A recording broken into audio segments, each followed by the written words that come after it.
नमस्कार सांग मैंने आशा करुच्ची आपण मैंने समस्ते बहुत भलरे थिबे आमे दी जणे भी बहुत भलरे अछु आशा करुच्ची आपण मानकर स्नेह श्रद्धा भल पाइबा हम मानक पय एमती सब बेले थाउ तो आज हमर श्री मो पय गोटे स्पेशल डिनर प्लान करछंती डिनर रे आज से कोन बनाउछंती कोन नाही तांको पाखरु चलंत सुनिबा कोन आज बनाउछ अन्ना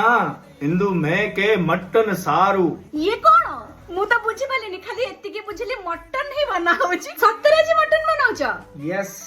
आज हमें बनौचे फ्रेश मटन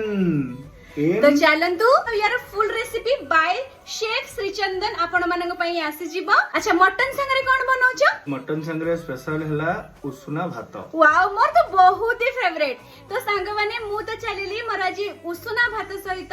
गरम गरम मटन झोल एन्जॉय करिवे पई पुणी आपण मानक सहित देखा हबो नेक्स्ट वीडियो रे सेते पर्यंत जल्दी जल्दी जानतु हमको ढेर सारा भल पाइबा दियंतु बाय बाय थैंक यू।